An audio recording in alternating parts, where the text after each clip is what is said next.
gracias, Dios mío, porque sabemos que tú estás aquí en medio nuestro, tocando nuestra vida, nuestros corazones, nuestra mente. Solamente te pedimos, Señor, que tu Santo Espíritu siga haciendo la obra en nosotros. Que este sea un día, Señor, de decisiones, un día, Señor, que podamos conocer, entender y también poner en práctica, Señor, lo que tú tienes para nosotros. Gracias, Padre, en el nombre de tu amado Jesucristo. Amén. Dios le bendiga una vez más. Estamos trabajando el libro de Primera de Samuel. Primera de Samuel, espero que lo estén leyendo en casa. Es un libro muy amigable, muy fácil. No es teológico, son historias. Son historias que, especialmente para los que somos padres, de repente, o los que cuidamos niños, o estamos en alguna actividad con niños, nos va a servir muchísimo, porque son historias muy prácticas, muy sencillas. Les recomiendo altamente que lo lean, y esto lo podemos encontrar inclusive en muchos libros para niños también, las historias de Samuel. Entonces, tiene muchas aplicaciones, tanto para ilustrar el amor de Dios, ilustrar el poder de Dios, como para también darnos lecciones a los adultos. Y este año para nosotros es el año donde vamos a hablar de la madurez cristiana. Y solamente quiero recordarles algo, que hay una idea bastante por ahí difundida, que la madurez llega con los años. Y no sé si esto es buena o mala noticia, pero no es así. No es así. Uno puede tener muchos años y no ser maduro. Porque a diferencia de una fruta o a diferencia de un ganado, por ejemplo, uno dice, bueno, el ganado ya está maduro cuando llega a cierto tamaño, ciertas características, ya decimos que está maduro. Bueno, más o menos es una medida que los ganaderos miden a su ganado. Decimos que una fruta está madura cuando alcanza de repente un color o un tamaño ideal.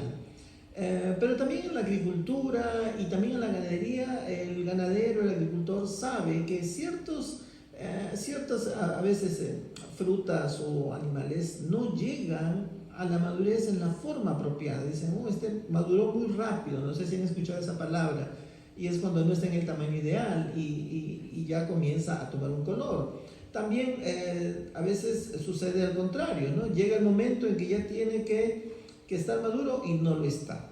Bien, pero las personas somos totalmente diferentes. No somos ni de una ni de otra manera equivalentes a frutas o a cualquier otro tipo de especie en la naturaleza. Somos muy diferentes. El concepto de madurez en las personas es un tema bastante interesante, porque a través de los años han tratado de definir madurez en muchas maneras, en el aspecto social, en el aspecto físico o de repente en el aspecto emocional. ¿Cuándo decimos que una persona está madura? ¿Cuándo podemos decir, esa persona ya está madura? Y esto es bastante curioso, porque no hay una definición muy clara. Hay personas que pintamos canas y todavía no llegamos a la madurez. Nos decimos, bueno, yo todavía estoy joven, decimos, ¿no? Todavía me falta mucho. Es cierto, estamos jóvenes, pero nuestro comportamiento ya debería representar otra cosa. Y también es al revés. Hay jovencitos muy, vamos a decir así, de muy corta edad, que tienen un comportamiento que uno dice, ese chico ya se ve bastante maduro, ya sea en forma positiva como en forma negativa. A veces uno presenta temores de una persona adulta cuando es niño, pero lo más interesante es cuando vemos a un jovencito, a un niño tomando decisiones de adultos. Entonces, madurez es un tema bastante interesante, es bastante interesante. Todo este año vamos a hablar de la madurez. Vamos a hablar porque no es un tema que nos es ajeno, es un tema que nos debe interesar muchísimo. Personalmente a mí me importa mucho ese tema, porque no sé si a ustedes les ha pasado, pero cuántas veces nos hemos visto al espejo y nos hemos dicho cómo estamos, si representamos lo que somos o si somos lo que representamos. Entonces, esto es importante porque con los años llegan ciertas responsabilidades, llegan ciertas actividades donde es requerido que demos muestras de madurez. Demos muestras de madurez. Hay muchas definiciones muy lindas, pero este año vamos a trabajarlas de diferentes maneras. Y específicamente este mes de mayo, estamos viendo cómo una generación afecta a la otra. Entonces estamos viendo 3 personajes que son claves en la vida de Samuel, y estos 3 personajes primeramente son Elí, que lo hemos visto, el sacerdote, y hemos visto a Ana. Elí, por ejemplo, en la primera semana de mayo vimos que era una persona bastante madura, en el sentido que su edad ya había llegado vamos a decir así, tenía hijos, adultos, y él hacía sus tareas. Lamentablemente, su ejercicio como padre no era tan satisfactorio como algunos pensamos. Pero aún así, él dejó un legado que es las funciones que le correspondían, él las supo hacer en su momento. Y esto es importante. Muchas veces juzgamos a las personas por nuestros puntos débiles, ¿correcto? Decimos, esa persona tiene buenas características, pero ahí hay un punto débil. Y eso es normal, siempre es nuestra tendencia. Si ustedes ven una pared, por ejemplo, muy bonita, pintada de blanco, y todo está pintada de blanco y hay una manchita por ahí negra, y dice, esa pared está horrible. Y dice, ¿pero por qué? Si está tan bien pintada. No, porque hay una manchita negra. Entonces muchas veces nosotros identificamos a las personas por los pequeños defectos. Y en este caso Elí, su defecto no era tan pequeño. Sus hijos no se comportaban bien.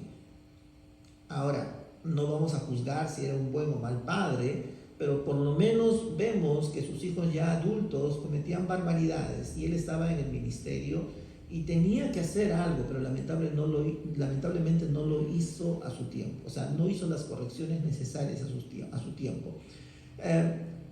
Vean ustedes algo interesante. Si bien es cierto, Elí desempeñó el rol sacerdotal muy bien, aparentemente él sí lo hacía bien, sin embargo recibió un castigo que no todos quisiéramos recibir. Es más, es un castigo mucho más doloroso que si a uno le pasara a uno mismo.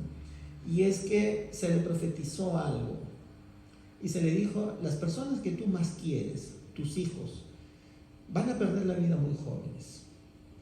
Si hay algo duro para un padre es que alguien de nuestra descendencia, ¿no? Nuestros hijos o un sobrino, alguien pase por un dolor así, ¿no? Y es muy fuerte, es muy fuerte. Para Elí, yo me imagino que ese fue el castigo más grande que él pudo recibir. Tal vez como padre yo hubiera pensado, yo hubiera querido que a mí me pase eso antes que mis hijos, ¿no? Eso es lo que decimos siempre.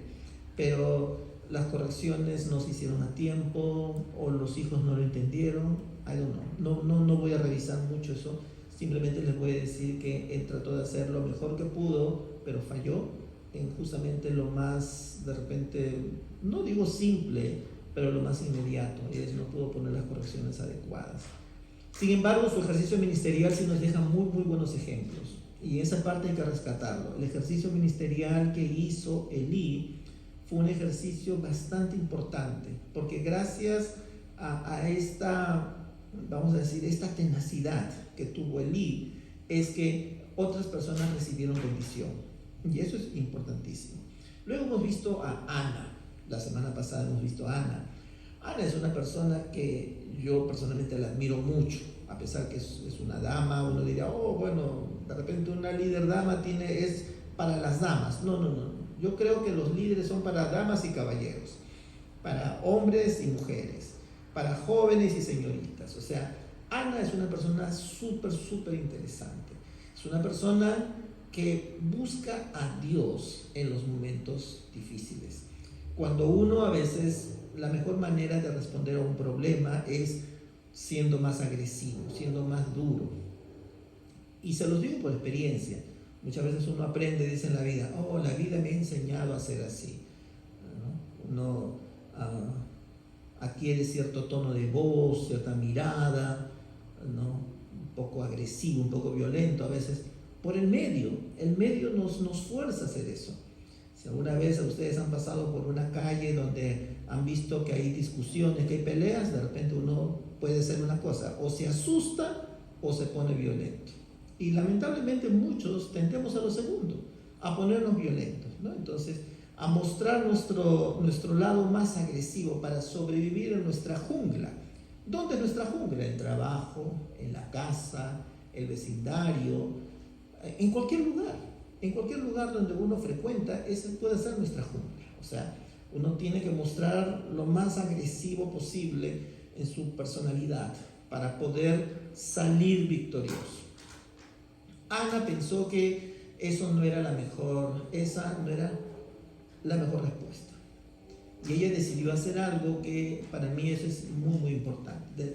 Ella decidió buscar al Señor. Decidió postrarse de rodillas, como lo hizo alguna vez Jacob. Y Jacob, peleando con el ángel, él le dijo: no te voy a dejar hasta que me bendigas. Yo me imagino que Ana estaría en una situación así, orando, decía: Señor, hay algo que necesito hacer, algo tú necesitas hacer, no sé dónde está el asunto, pero aquí tenemos que resolverlo. Y Ana ora al Señor. El siguiente paso de Ana me encanta muchísimo porque desarrolla una estrategia. Y esto es algo que, hermanos, no se olviden nunca, por lo menos en esta iglesia. Por lo menos lo que el Señor ha puesto en mi corazón es compartirles esto. Si ustedes oran, si yo oro, buscamos palabra de Dios, buscamos respuesta de Dios, les aseguro que lo más inmediato que vamos a obtener va a ser estrategias, va a ser formas como responder de acuerdo al plan de Dios, va a ser ideas de acuerdo al plan de Dios. El Señor siempre, hermanos, tiene algo importante para nosotros. Inclusive el esperar es una estrategia, inclusive el estar callado puede ser una estrategia. Pero cuando uno lo hace en oración, hermanos, sabemos que es de Dios. Y Ana hizo eso, oró al Señor, e inmediatamente el Señor le provee a ella, y ella tiene una estrategia, y dice: Señor, tengo un plan. ¿Qué te parece este plan, Señor?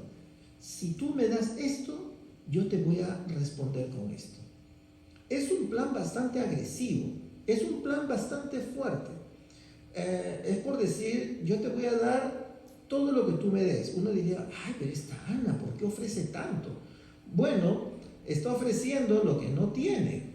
Entonces eso es fabuloso. Es muy, muy fabuloso. ¿Por qué? Porque para ella es una forma de adorar a Dios también. Ella, lo que estaba triste no era por su realización personal, ahora que nos damos cuenta, era porque ella quería alabar a Dios, honrar a Dios de esa manera. Y eso es bonito. Eso es súper, súper lindo, porque justamente es una forma que nosotros también podemos darle la gloria a Dios. En realidad ella no pidió para sí. Si ustedes se dan cuenta, ella dice: Señor, si tú me concedes un hijo, yo lo voy a dar como ofrenda para ti. Ahora, no es que lo va a sacrificar por si acaso, no vayan a pensar que es al estilo de los antiguos ahí, esos que le cortan la cabeza, ahí está la ofrenda. No, esa ofrenda no es, así no es.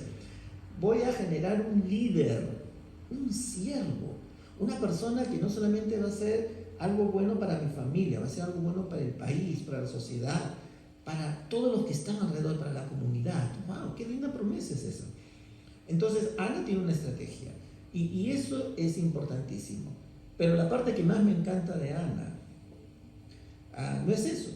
Yo pienso que todos en algún momento buscamos al Señor.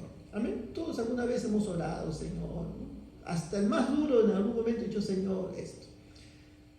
Todos en algún momento hemos tenido un plan. Señor, si tú me das esto, yo quiero bendecirte de esta manera. O sea, buenas ideas. Todos tenemos buenas ideas en algún momento, ¿no? Buenas intenciones, algunos dicen. Una vez en una conversación, un amigo estaba diciendo: mis intenciones eran buenas, pero fallé. Y otro amigo, que bastante así punzante, le dice: el camino al infierno está empedrado de buenas ideas, le dice. O sea que no basta con las buenas ideas. Uno tiene que también hacer algo más que solamente tener buenas ideas. Buenas intenciones tenemos todos. Y Ana va un poco más allá, cumple sus promesas.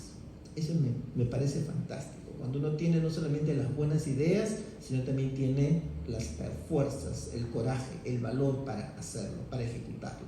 Fantástico, Ana. Todo un ejemplo de persona. Y el día de hoy vamos a hablar un poquito de la otra parte, la contraparte de Ana, que viene a ser el Cana. Les voy a pedir que abran sus Biblias en 1 de Samuel, capítulo 1, versículos 7 y 8.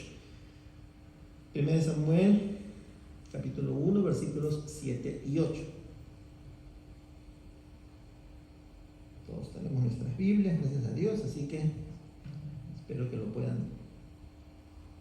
tener a la mano allí. Versículos 7 y 8, 1 de Samuel 1. Cada año, cuando iban a la casa del Señor, sucedía lo mismo. Penina la atormentaba, hasta que Ana se ponía a llorar y ni comer quería. Versículo 8. Entonces el Cana, su esposo, le decía: Ana, ¿por qué lloras? ¿Por qué no comes? ¿Por qué estás resentida? ¿Acaso no soy para ti mejor que 10 hijos? Bien, vamos a dejarlo allí, luego regresamos a la lectura y vamos a ver un personaje que no se habla mucho. He tratado de hacer un rastreo de su historia. No es muy fácil identificarlo, solamente sabemos que es un levita. ¿Qué quiere decir levita? De la tribu de Leví, pero no desciende directamente de Aarón. Por lo tanto, si bien es cierto, Aarón es levita también, pero solamente los descendientes de Aarón eran sacerdotes. Los otros descendientes, o sea, los primos, los sobrinos de Aarón, tenían otras funciones dentro del templo, lo que viene a ser músicos o personas que se encargaban del ornato o las enseñanzas. Entonces, un levita era una persona que tenía lo que el día de hoy vendríamos a llamar una especie de artesano o profesional. O sea, en aquella época la economía estaba dividida vamos a decir así, en dos grandes grupos. Uno era el grupo de los que producían la tierra, porque la producción era íntegramente de la tierra y ganadería, y los otros eran los que se dedicaban a funciones de artesanías, o sea, lo que para nosotros son oficios o profesiones, ¿no? Carpinteros o músicos, y en este caso los levitas fueron designados, o sea, un 12avo de Israel fue designado para hacer esas tareas. O sea, fantástico, es una sociedad bien organizada. Entonces, las otras 11 o 12 tribus lo que hacían era contribuir para que los levitas tuvieran ellos siempre recursos, y ellos también trabajaban en otras cosas aparte. Entonces, el Cana era de este grupo, del grupo de los levitas. Entonces, no sabemos exactamente qué funciones él tendría. Podría ser de repente ganadería, artesanías o construcción o músico, pero él estaba orientado al servicio del templo, eso sí lo sabemos. ¿Okay? Su familia venía directamente hasta, vamos a decir, primos de Aarón. Estamos más o menos, esta historia se desarrolla en el año 1070, alrededor de 1070 antes de Cristo, unos, vamos a decir así, 50, 80 años antes que se nombrase el primer rey de Israel. ¿Qué quiere decir? Que en aquella época el liderazgo del país de Israel estaba siendo llevado por jueces. Los jueces no son lo que para nosotros son los jueces de una corte. Los jueces vienen a ser algo así como líderes temporales que se levantaban. Eran líderes que se presentaban para ciertas ocasiones, ya sea para conquistas o para defensas. Los israelitas convivían con los cananeos en una forma muy enemistosa. Les voy a poner un ejemplo bien sencillo. Es como que ustedes viven en un vecindario y los de la avenida del frente son los enemigos. O sea, vecindario, vamos a decir, una avenida grande, los de la derecha son israelitas y los de la izquierda son cananeos. Y uno dice, ¿cómo? ¿Que vivían juntos? Sí, tan juntos que se podían ver. Ellos podían verse, las casas estaban frente a frente. Entonces, aparentemente estaban en paz. Bueno, era una paz muy tensa, ¿Por qué? Porque cada cierto tiempo los cananeos iban armando, iban juntando su ejército, o sea, tenían armas, entrenaban y cuando ya veían que su grupo era grande, atacaban a los israelitas. ¿Cómo los atacaban? Fácil, les robaban sus hijos, les robaban sus ganados o les robaban sus frutos que ya iban a cosechar. Entonces los israelitas también tenían que estar preparados para defensa. Y así han vivido por cientos de años. Paréntesis, siguen viviendo igual ahora. Así que no ha cambiado mucho el tiempo, son 3000 años, pero todavía siguen siendo vecinos. Si ustedes miran el mapa, he estado viendo justamente la zona exactamente donde está desarrollándose esta historia, todavía sigue exactamente igual en la misma disputa. 3000 años y no ha cambiado mucho. Así que si alguno quiere hacer una visita, prepárese para encontrar vecinos así. Ese es cómo está en estos momentos. Entonces los jueces venían a levantarse en ciertas temporadas para liderar, ya sea defensas o ya sea ataques que tenían que hacer a sus vecinos. Estamos en esa época todavía. El lugar donde se hacía el sacrificio era un lugar que en inglés se le llama Shiloh, en castellano decimos Siloé, en hebreo he escuchado que dicen Shiloh, Shilah, ustedes saben bien también, ese acento es un poco raro, pero en general lo que podemos decir es que no está en Jerusalén todavía. Jerusalén todavía está bajo control de los cananeos, entonces los israelitas se han ubicado en Shiloh y ahí está su tent, su carpa, ahí está el tabernáculo. Y en el tabernáculo está el arca y es donde ellos hacen los sacrificios. Entonces periódicamente todos los judíos tenían que ir por lo menos una vez al año y ofrecer el sacrificio. Entonces se puede imaginar que había mucho trabajo, muchísimo trabajo, porque la gente viajaba días, algunos hasta semanas, para llegar allí y el sacerdote tenía que recibirlos. Yo me imagino que los recibía por turnos, ofrecían el sacrificio, porque venían de diferentes lugares, de diferentes aldeas. Todos los israelitas llegaban a ofrecer sus sacrificios y uno de ellos era el Cana. Llegaban a este sitio que se llamaba Shiloh o Siloé y ahí estaba en ese momento el sacerdote de turno, que era Elí. Ahora, la ofrenda se ofrecía una vez al año y esta parte me gusta mucho porque en tanto el versículo 1.3 de 1 de Samuel como el 1.21 vemos algo que me encanta muchísimo, y es que a la hora que iba el Cana a ofrecer el sacrificio, me hacía acordar exactamente a cómo mi padre hacía para irnos a la iglesia. Y les voy a decir por qué. Resulta que a la hora que íbamos a recoger la ofrenda, o que recogían la ofrenda en la iglesia, muchos buscábamos la billetera, ¿no? Imagínense jóvenes, muchos buscaban la billetera y decían, ay, qué ofrenda, ¿no? O algunos tenían esta costumbre, y no se los voy a negar, esta es una costumbre bastante curiosa, es que daban la ofrenda de acuerdo al mensaje. O sea, si a alguno le gustaba el mensaje, sacaba un billete. Pero si no les gustaba el mensaje, más de un hermano decía, buscaban su monedero, la monedita la más pequeña, sin exagerar, y decir como que no me gustó. Me hacía acordar mucho al tip del restaurante, ¿no? Pero ahora los meseros reclaman también, así que... Y uno podía darse cuenta de eso. Me acuerdo porque yo desde muy pequeño apoyaba al ministerio y a veces decíamos, uy, hoy día el mensaje ha sido duro, porque veíamos el ofrendero, decía, los hermanos no se han sentido muy cómodos.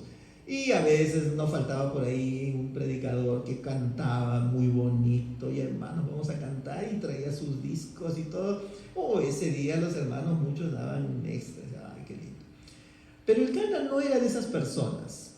El Cana no era del que decía, vamos a ver cómo está Elí, quiero preguntarle cómo está trabajando, quiero ver a su familia, cómo está. No, dice que el Cana cuando salía, él llevaba ya las ofrendas preparadas para cada uno, y dice que les daba a cada uno en su familia para que puedan llegar y ofrecer su sacrificio, su ofrenda. Me encantaba muchísimo porque mi papá hacía eso. Antes de ir a la iglesia, nosotros ya íbamos ya con nuestra ofrenda bien cargada en el bolsillo, recuerdo. éramos pequeñitos todos, pero ya teníamos ya todos bien cargaditos. Llegábamos y nunca nos preguntamos si el mensaje era bonito. Nos gozábamos. A la hora de la ofrenda sacábamos todo porque sabíamos que lo único que estábamos llevando era la ofrenda. Entonces ya dábamos y eso era bastante bonito. Yo no sé de dónde lo sacó mi padre, si fue de este pasaje o fue de algún mensaje, I don't know.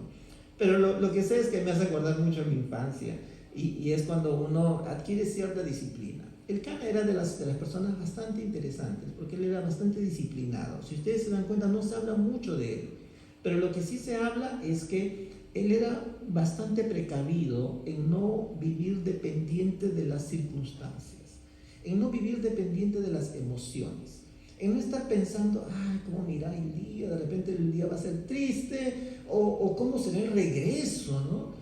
Puede ser que haya tormenta, voy a quedar un día más en el camino y esa ofrendita me va a servir para el hotel de la noche que me voy a quedar en el camino, ¿no?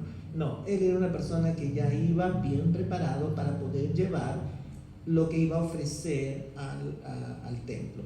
Esto es bastante bonito, que me encanta mucho de El Cana. Y él lo hacía bastante exacto en su momento. Dice, siempre lo hacía en el momento que tenía que ir. Ahora, aquí viene un tema que es un poco confuso, es El Cana tenía 2 esposas. Esto en nuestra sociedad de ahora suena, no, perdición, ¿no? Un poco como a sodomismo, no sé qué palabra ponerle, es una perversión. Lógicamente es incómodo, este es uno de los temas más incómodos, porque no se nos dice que el Cana estaba en pecado, que estaba rompiendo las reglas, simplemente se habla del Cana como una persona normal que tenía 2 esposas. Ahora, esto he tratado de encontrar una respuesta, vamos a decir, satisfactoria, pero no hay. Si ustedes buscan en las escrituras, no hay una explicación por qué tiene 2 esposas. Lo que sí he encontrado son muchas referencias por qué en la época solía suceder esto. Ahora, a diferencia de Salomón, que lo hacía por convenios o por intereses de otro tipo, el caso de El Cana puede haber sido que es algo bastante corriente. Resulta que en aquella época, muchas veces, las familias entregaban a sus hijos como pagos por deudas. Esto es un poco triste, pero ha sucedido con mucha frecuencia. El papá compraba una vaca, llegaba en pagos, en cuotas, ¿no? En payments, como dicen aquí. Tenía que pagar 3 cuotas, pagó la primera, pagó la segunda y no le alcanzó para la tercera cuota. ¿Qué tuvo que hacer? Bueno, llévate uno de mis hijos. Así era en la época, ¿no? O sea, eran prácticamente como si fueran monedas sus propios hijos. Recuerdo que en una oportunidad en mi país pasamos por una crisis muy terrible. Hubo mucha sequía en la Sierra Sur y era por los años 90 más o menos, hace más de 30 años, tal vez un poco más, 80 y tantos, casi 40 años. Y sucedió algo que me partió el corazón, me dolió muchísimo, y era que muchas familias comenzaron a regalar a sus hijos en esa zona porque los padres no tenían para comer. Entonces decían, no nos alcanza, ya estamos matando a nuestros animales, nuestros hijos no tienen ni para comer. Entonces comenzaron a regalarlos, y otros decían, preferible es que se lo lleven a la ciudad y allí puedan trabajar. Entonces muchas niñas llegaron al país, perdón, a la ciudad, al centro de la ciudad, y eran tomadas como empleadas domésticas desde los 8 años, 10 años, 12 años. Esto, yo he sido testigo de eso. Y es más, hay recortes de periódico, o sea, esto está allí, que se ofrecían todavía de si quieres, necesitas una empleada doméstica, tenemos personas. Era legal eso, les estoy hablando de los años 80 en mi país. Y algunos hacían al revés, algunos decían, si tienes a alguien, mándamelo a mi casa. O sea, ponían avisos diciendo así. O sea, era bastante común este trato, que me pareció bastante triste, propio de hace 4.000 años, 3.000 años, pero les estoy hablando de no hace mucho, algunas décadas atrás. Pero en aquella época era legal. Entonces, algunas veces cuando se casaban, que ustedes deben haber visto el caso de Jacob, cuando se casó con con Rebeca, perdón, con Raquel o con Lea, cada una venía con una sierva. ¿Recuerdan ustedes? Sara también vino con una sierva, entonces ellas venían a ser como una especie de segundas esposas o no sé cómo llamarle, ¿no? Ahora, ese es un posible caso. Otro posible caso es que haya sido el pago también que le hayan dado. A veces él recibe un pago y no quiere, pero bueno, dicen, ahí está el pago, no tengo dinero, pero llévate a esta persona. Ese es otro caso. El otro caso es que puede haber sido la viuda de un pariente. Ese es también muy parecido al de Ruth. ¿Recuerdan ustedes Ruth que sale que era la viuda de un pariente de Boaz? Entonces Ruth es tomada como esposa por Boaz. Entonces también puede haber sido el caso. Y otro caso que también es bastante frecuente aparentemente, y es lo que dice la tradición judía en la Midrash, es que en este caso Penina, que es la otra esposa, puede haber sido tomada por el hecho de que Ana no podía tener hijos. Entonces, por el hecho de que no podía tener hijos, para continuar con su línea genealógica Elcana, entonces la sociedad le sugería, le imponía que tome a otra esposa para que pueda tener hijos. Sea cual fuera el caso, Penina y Ana tenían el esposo común que era Elcana.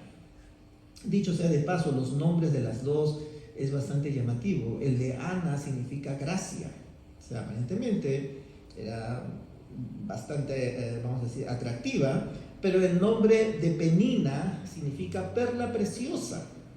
Imagínense ustedes. Entonces, en todo caso, Elcana estaba, vamos a decir, ya satisfecho con tener una buena esposa, una linda esposa, pero aparte tenía a Penina. Ahora, el problema lo hemos visto ya la semana anterior, que la acción de Penina no era la más cómoda, no era la más buena, porque Elcana tenía preferencia con Ana.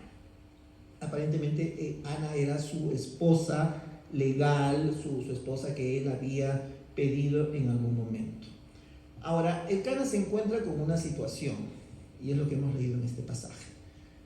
Está en un problema, hay una discusión familiar. Ahora dejemos de lado la relación entre estas dos señoras, pero ahora vayamos al lado del Elcana. ¿Qué hacemos cuando estamos en medio de un conflicto? ¿Qué hacemos cuando estamos en medio de un conflicto? Ahora, hay muchas soluciones que no son tan buenas. ¿Recuerdan ustedes a Abraham qué es lo que hizo cuando Agar aparentemente le incomodó a Sara, o Sara se vio perturbada por Agar? Sara le dice, no la quiero ver a esa mujer. Bueno, ¿qué hacemos? Bótala, que se muera. Literalmente la mandó a morir. Abraham tuvo compasión, dijo, bueno, al final de todo no es culpa de ella, le voy a dejar alimento por lo menos para que sobreviva, aunque sea unos días en el desierto. Es una acción bastante dura, muy durísima. Elcana pudo haber tomado una acción parecida, porque él tenía los derechos legales para tal vez hacer algo parecido con Penina, pero gracias a Dios no tomó esa acción, porque yo me imagino que él habría pensado, esto no es la mejor solución. Pero en las Escrituras encontramos muchos casos de discusiones así, y donde alguien tiene que tomar una decisión o hay que tomar respuesta. Por ejemplo, en Lucas 22-24, ustedes lo buscan después, lo pueden buscar luego cuando vean el video, si gustan. Dice que se presentó una disputa entre los discípulos para saber quién de ellos era considerado el mayor. Imagínense ustedes una discusión de ese tipo. Ahora, no voy a comparar, ustedes dirán, no hermanos, pero el caso de Ana y Penina era diferente, whatever. Lo que estamos viendo es una discusión y hay que tomar una decisión. Jesús está con sus amigos, con los discípulos, y entre ellos hay una disputa que es una disputa irrelevante, totalmente que no tiene sentido, y quieren saber quién de ellos es el mayor. Jesús pudo haber escogido a uno de ellos, pudo haber dicho, ok, a ver, déjenme ponerlos en fila de más importante a menos importante. Pudo haber hecho eso. Pero no es la idea, o sea, tenía que darles de repente otro material. Jesús, lógicamente, responde con mucha sabiduría, pero En nuestro momento, en nuestro día, ahora, ¿cómo podemos reaccionar? ¿Qué alternativas tenemos cuando nos encontramos ante situaciones así? ¿Qué opciones tenemos, por lo menos que las Escrituras nos muestran? ¿Cómo responder ante situaciones críticas de personas que son cercanas a nosotros y que están en conflictos, que están pasando por esta situación? Quiero rescatar por lo menos algunas cosas, algunas acciones que hizo el Cana. Y esto es lo que yo quisiera que le presten atención. Y es, ¿qué es lo que el Cana, por lo menos bajo su testimonio, nos recomienda? Primeramente, esto lo puse en inglés, porque me suena más bonito, pero en el castellano también suena mejor. En inglés dice, do your homework. Haz tu tarea. Haz lo que tienes que hacer. O sea, no pierdas de vista tus responsabilidades. No pierdas de vista tus responsabilidades. Y esto involucra en todas las áreas de nuestra vida. Parte del proceso de madurez es darnos cuenta cuáles son nuestras responsabilidades y comenzar a trabajar en ellas. Cada edad, cada situación social nos presenta desafíos que tenemos que aprender a afrontarlos.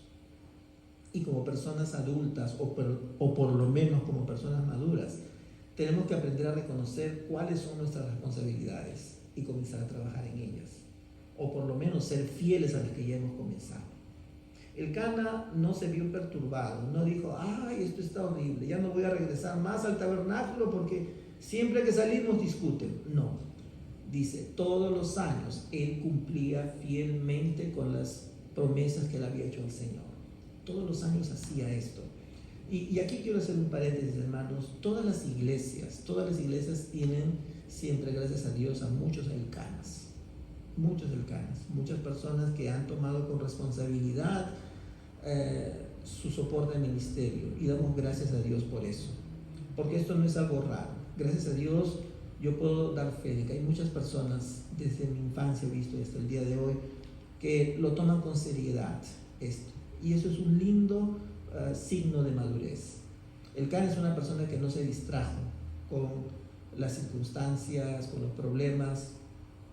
Recuerdo que hace muchos años mi país estaba pasando por una de las tantas decenas de crisis que hubieron, y el pastor hizo un desafío bastante curioso, que dijo, quisiera que se comprometan con una ofrenda misionera.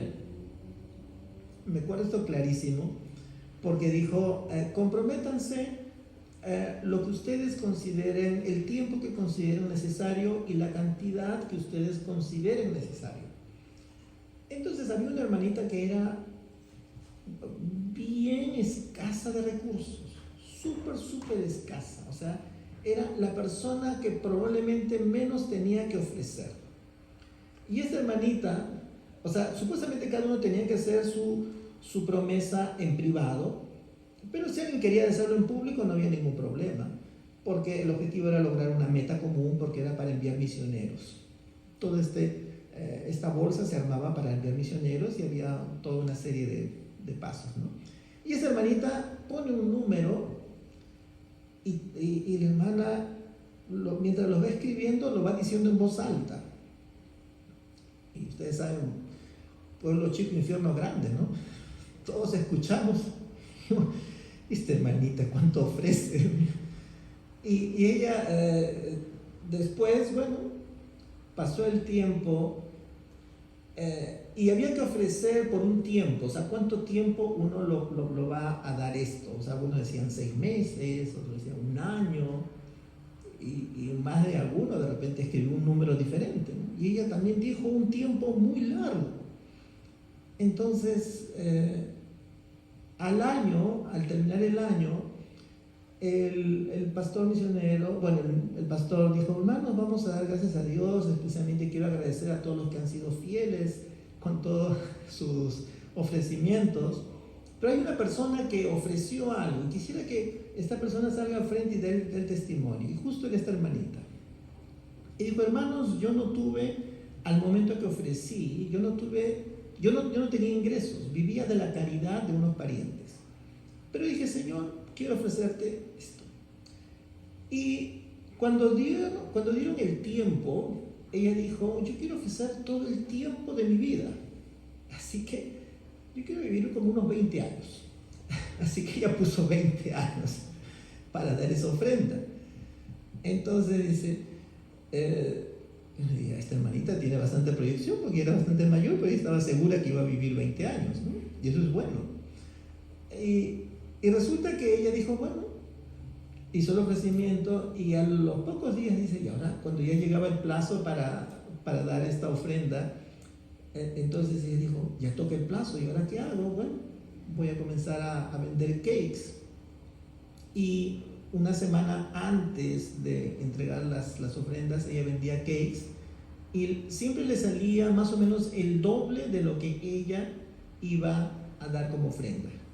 Entonces ella sacaba para la ofrenda y el resto era su parte. Y dice que era tan fácil vender los cakes que ella decía, nunca pensé que fuera tan sencillo esto. Y así lo hizo por muchos años. Bueno, ya dejamos de verlos y tengo entendido que esta hermana vivió un poco más del tiempo que ofreció. Me encantó muchísimo porque uno a veces nos es difícil encontrar este nivel de compromiso o imaginación que el Señor nos puede dar. Pero es importante eso. El Cana cumplía fielmente. 1 Samuel 1:3 dice, año tras año este hombre iba desde su pueblo a adorar y hacer los sacrificios para el Señor Todopoderoso. Esto es encantador. Segundo, esta parte es de repente un poco más nuestro carácter es ofrece tu apoyo. ¿Qué es lo que hizo el Cana? El Cana cuando vio a Ana sufriendo, pudo haberle dado muchas explicaciones, pero él le dijo algo bien sencillo. Algo bien sencillo, ahí dice, versículo 8 de 1 Samuel 1, le está diciendo, no soy yo más que cualquier número de hijos, ¿no? Más que 10 hijos, por decirle muchos hijos, ¿no? No soy yo más que 100 hijos. O sea, lo que está diciendo el Cana es, cuenta conmigo, please, cuenta conmigo. O sea, es cierto, o sea, de repente las circunstancias no nos están ayudando, pero acuérdate, estás conmigo, o sea, voy a ser tu apoyo en lo que necesites. Yo pienso que esas palabras son importantísimas, porque son aquellas palabras que nos pueden decir, cuento con una persona, tengo a alguien a mi lado que me va a ayudar en los momentos de crisis. Y esta es la parte que de repente es un poco más desafiante, y es que el Cana no solamente le ofrece su apoyo, sino en 1 Samuel 1:23 le está diciendo algo que es un poquito complejo. Les está diciendo, bueno, una vez que Ana hace esta oración, esta propuesta, que ella cuando tenga el niño lo va a dar al Señor y hace toda esta serie de, construye este plan, esta estrategia, él se queda pensando, ¿no? Y le dice, bueno, haz lo mejor que te parezca, le dice, y quiere el Señor, dice, que Él haga su trabajo. En otra versión de las Escrituras, Él dice algo que me encanta mucho, es, deja que el Señor complete lo que Él ha comenzado. Deja que el Señor complete lo que Él ha comenzado.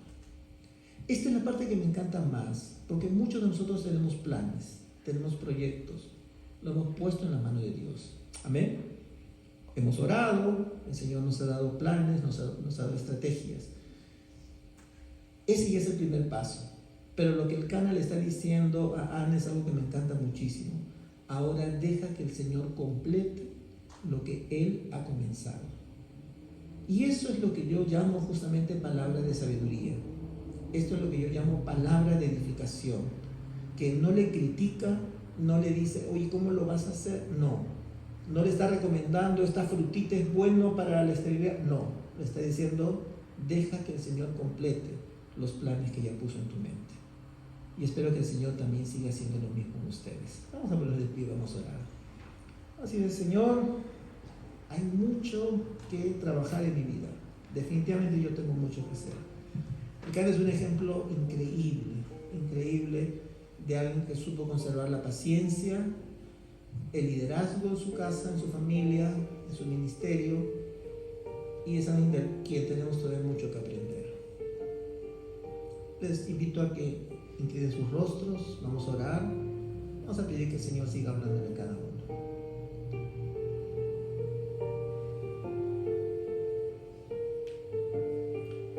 Padre Santo, gracias, Dios mío, esta tarde. Gracias, Señor, porque siempre tienes algo fresco para nosotros, Señor. Gracias por tu palabra. Gracias, Dios mío, porque tú estás aquí en medio nuestro, dándonos, Señor, respuesta a nuestras peticiones, a nuestras oraciones.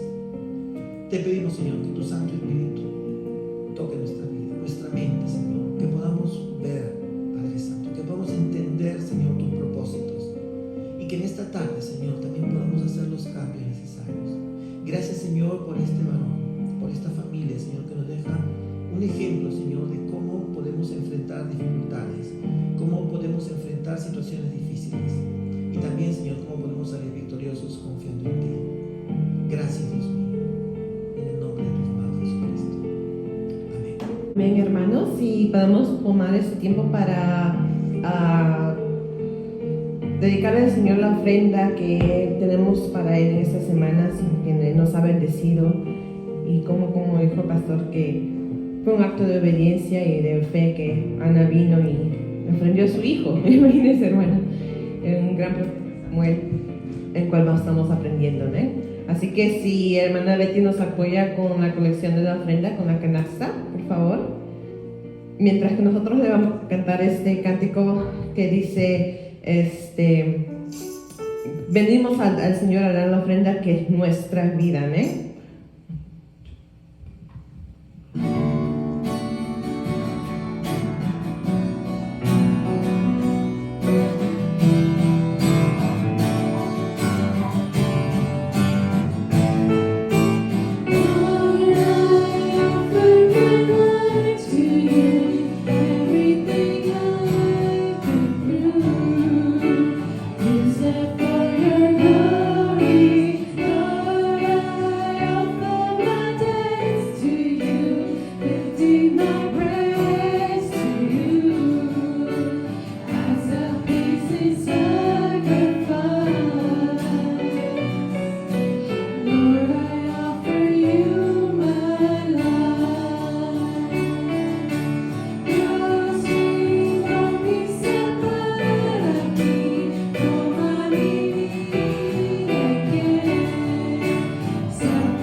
Cerramos nuestros ojos y postramos nuestro rostro para orar en este momento para las ofrendas.